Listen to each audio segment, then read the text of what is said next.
Welcome to this lesson on the concept of set and lock. Set and lock is a teaching. Quite often, beginners and those with eye handicaps experience a problem with the positioning of the right elbow at the top of their swing. Once more, the set and lock can help solve this problem easily. The plane of the right elbow and its position at the top are especially important and even critical if one is to hit the ball correctly. If the elbow is out of kilter, not only is it difficult to keep the face of the club square, but it is impossible to hit the ball hard. Even though it is not exactly the correct setting of the wrist, we suggest that you work on the following exercise. First, let's try without the club. Take your position, left hand behind your back. The right hand is open and the back of the right hand is away from the back of the set and lock. Slowly go up to the 9 o'clock position, gradually bringing the back of the right hand in contact with the back of the set and lock. Stop. The hand is perpendicular to the ground and rests totally on the back of the set and lock.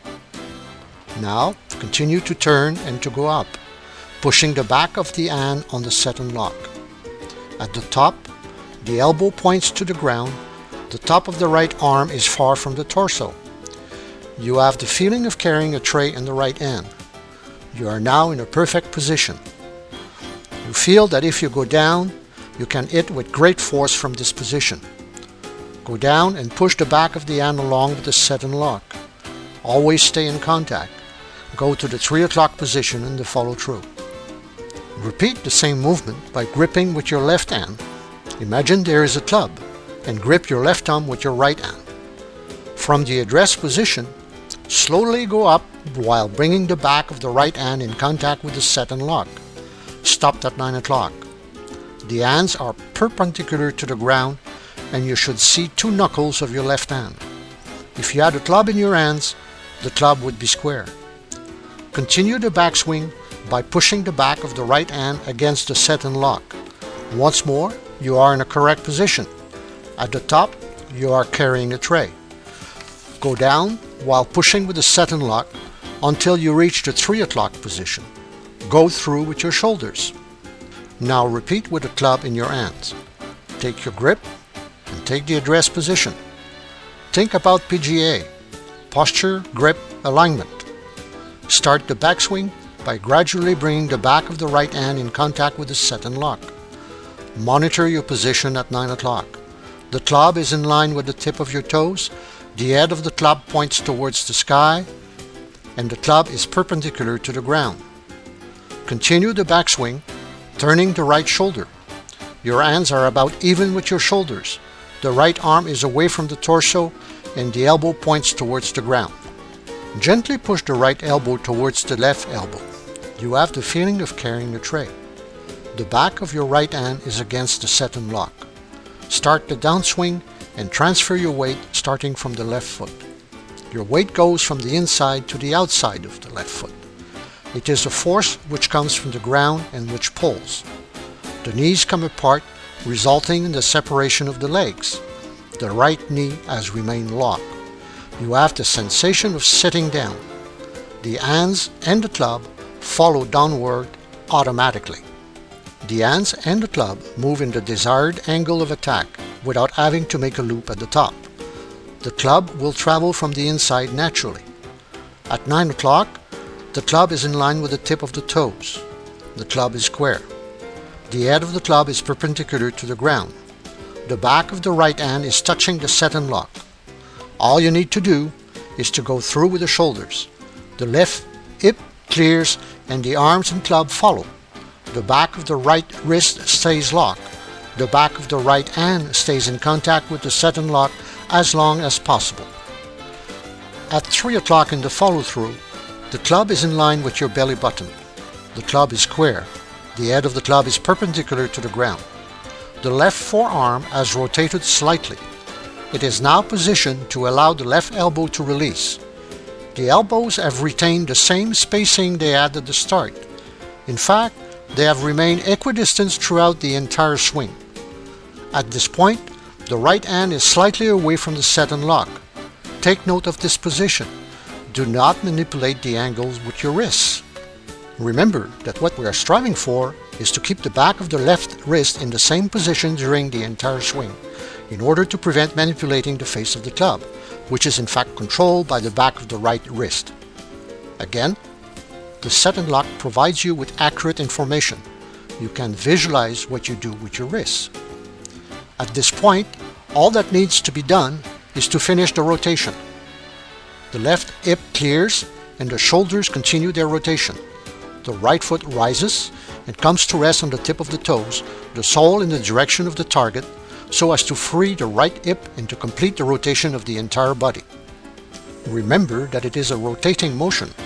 The club and the hands do not move down the line, in other words towards the target. For maximum acceleration and a straight ball, the club and the hands move towards the left, never on the target line. In the finished position, the weight is on the left side of the body is in perfect balance, and you can now smile for the camera.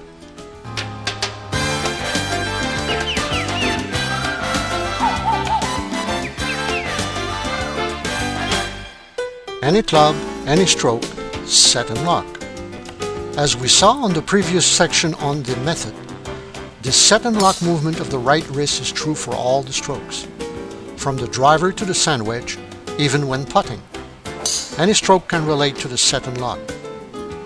You're using a driver? Set and lock. You're using your 3-wood? Set and lock. A long iron? Set and lock. A short iron? Set and lock. With your wedges? Set and lock.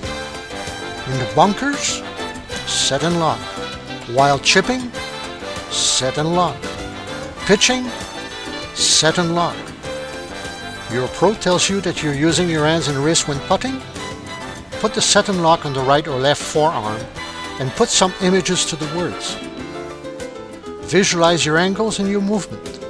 Instantly, the set and lock shows you what you're already doing.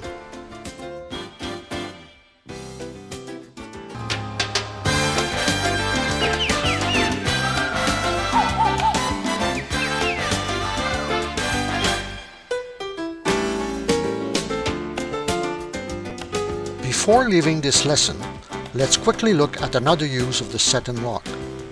We will now wear it on the left forearm for a right-hand golfer. The fold of the unit is always positioned on the wrist joint. With the set and lock in this position, we will have a constant visual interpretation of the motion of the left wrist during the entire swing. As you've learned, it is critical to maintain the angle of the left wrist in a locked position, otherwise you will manipulate the face of the club. You will see that when you change the positioning of the left wrist relative to the set and lock, you open or close the face of the club. So, if you want your club to remain square, make sure to keep the left wrist locked in the same position throughout the entire swing, and use the set and lock to visualize that you do so.